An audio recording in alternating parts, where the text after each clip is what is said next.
Salam sejahtera buat kita semua.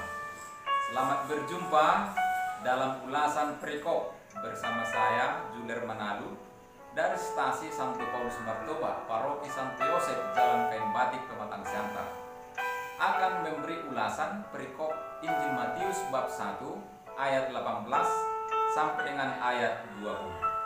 Marilah kita dengarkan. Pertama-tama saya akan membacakan teks ini yang sudah saya buat dalam baris. Kelahiran Yesus Kristus adalah seperti berikut. Pada waktu Maria ibunya bertunangan dengan Yusuf, ternyata ia mengandung dari Roh Kudus sebelum mereka hidup sebagai suami istri.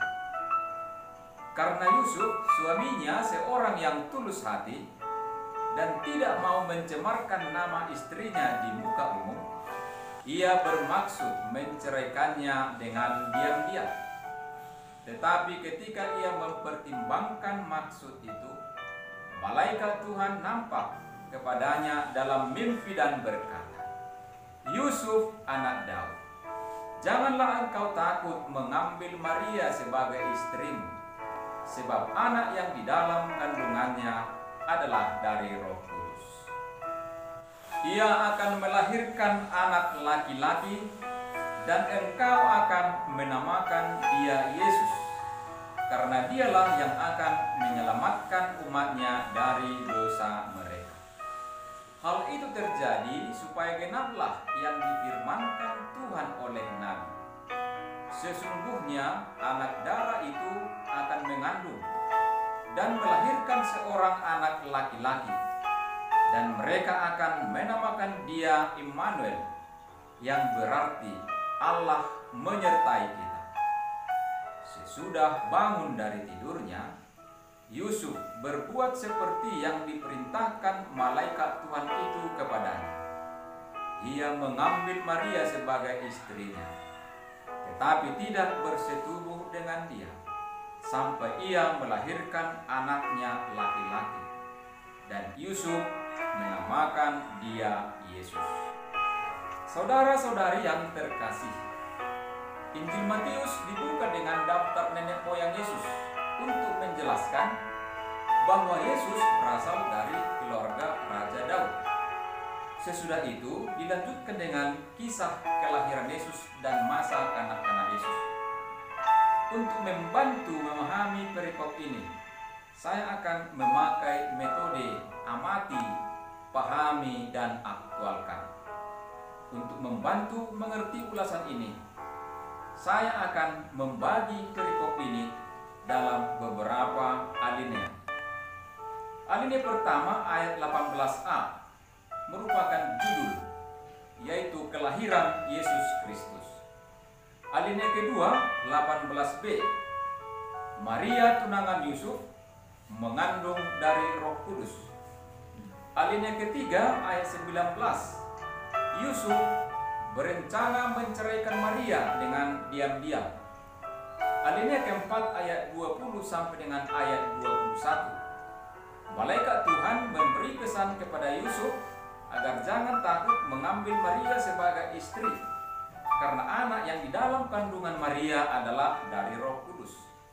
Alinea kelima ayat 22 sampai 23, pesan malaikat Tuhan sesuai dengan nubuat para nabi. Alinea ke-6 ayat 24 sampai dengan 25, Yusuf melaksanakan pesan malaikat Tuhan. Ia mengambil Maria sebagai istri. Saudara-saudari yang terkasih, langkah selanjutnya saya akan melihat kalimat-kalimat penting. Ayat 18 ada kalimat bertunangan dengan Yusuf. Dalam budaya Yahudi, pertunangan sudah menciptakan ikatan yang sangat kuat, sehingga calon suami sudah bisa disebut suami dan hanya dapat bercerai dengan menjatuhkan talak. Ayat 19 dikatakan Yusuf seorang yang tulus hati, tidak mau mencemarkan nama istrinya di muka umum. Ia bermaksud menceraikannya dengan diam-diam. Ketulusan hati Yusuf nampak dalam hal bahwa di satu pihak tidak mau memberikan namanya kepada seorang anak yang asal-usulnya tidak diketahuinya, dan di lain pihak tidak mau memaksa Maria tunangannya menjalani pemeriksaan keras yang diperintahkan oleh hukum, seperti dituliskan dalam kitab Ulangan bab 22 ayat 20.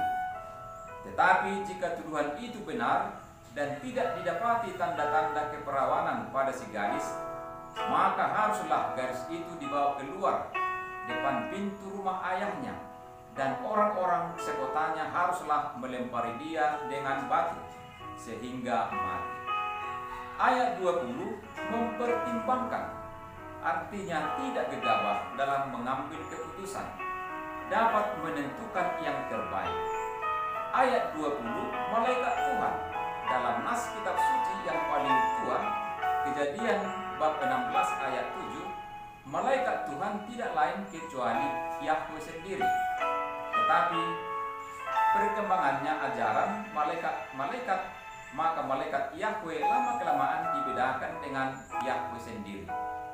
Bandingkan kitab Tobit bab 5 ayat 4. Dalam mimpi, sama seperti dalam perjanjian lama, misalnya kitab Kejadian bab 28 ayat 10 sampai 17, Allah kadang-kadang memberitahukan rencananya melalui mimpi dan penglihatan-penglihatan yang serupa. Ayat 21, Yesus, nama Yunani Yesus atau Ibrani Yosua, berarti Yahweh atau Tuhan menyelamatkan. Saudara-saudari yang terkasih, berdasarkan pembagian alinea di atas dan kalimat penting yang telah saya sampaikan, sangat jelas bahwa tokoh yang sangat kuat ditonjolkan dalam perikop ini adalah tokoh Yusuf. Di setiap ayat Yusuf berperan aktif. Dalam ayat 18, Yusuf mengalami satu masalah yang berat, di mana Maria tunangannya mengandung dari Roh Kudus. Ayat 19, untuk mengatasi masalah itu, Yusuf hendak menceraikan Maria dengan diam-diam. Tetapi ketika Yusuf mempertimbangkan maksud itu, malaikat Tuhan memberi pesan kepadanya dalam mimpi agar jangan takut mengambil Maria menjadi istrinya, karena anak yang di dalam kandungannya adalah dari Roh Kudus. Ayat 20 sampai dengan ayat 21, Yusuf taat dan melaksanakan pesan yang disampaikan oleh malaikat Tuhan. Ia mengambil Maria sebagai istri, dan akhirnya Yesus lahir dalam satu keluarga yang lengkap. Dengan mengamati pembagian ini, makin terang bahwa perikop ini menunjukkan pribadi Yusuf yang tulus hati, tidak banyak berbicara, tidak ingin mencelakakan Maria, dan tidak mau mencemarkan nama Maria. Tampak juga pribadi yang memiliki rasa cinta. Yusuf juga peka terhadap bisikan Tuhan dan taat melaksanakan apa yang dikehendaki Tuhan. Tentu ada pergulatan batin dalam dirinya, tetapi sikap percaya dan taat pada kehendak Allah dia turuti. Dengan mengambil Maria sebagai istrinya, tentu Yusuf tahu konsekuensi yang harus dia hadapi, yaitu menafkahi Maria dan anak yang dikandungannya, walaupun bukan anak biologisnya. Tampak juga sikap Yusuf yang berani dan siap untuk berjuang. Saudara-saudara yang terkasih, dari ulasan perikop ini, apa yang menjadi pesan untuk kita aplikasikan dalam hidup kita? Kita harus meneladani sikap Yusuf yang tulus hati, tidak banyak berbicara, tidak ingin mencelakakan Maria, tidak mau mencemarkan nama Maria, peka terhadap bisikan Tuhan, taat melaksanakan apa yang dikehendaki Tuhan, berani dan siap untuk berjuang. Bapak Suci Paus Fransiskus menetapkan tahun Santo Yusuf yang berlangsung 8 Desember 2020 sampai 8 Desember 2021. Maka apa yang harus kita lakukan? Pertama, mari kita belajar dari Yusuf yang bersedia meninggalkan rencana pribadi dan taat pada rencana Allah. Maka saya pun harus taat dan selalu melaksanakan rencana Allah dalam hidupku, sehingga aku berbahagia selalu. Kedua, seperti Yusuf yang tulus hati, tidak banyak berbicara, saya pun dalam hidupku harus bersikap tulus hati dan lebih banyak mendengar daripada berbicara, sehingga saya peka terhadap bisikan Tuhan. Tiga, seperti Yusuf yang berani dan siap berjuang, saya pun harus berani menghadapi tantangan hidup dan berjuang melaksanakan yang dikehendaki Tuhan. Semoga momen tahun Santo Yosef ini menjadi kesempatan untuk menghidupi pribadi Santo Yosef. Tuhan selalu memberkati. Sekian dulu ulasan perikop Injil Matius bab 1 ayat 18 sampai dengan ayat 25 ini yang dapat saya sampaikan. Terima kasih.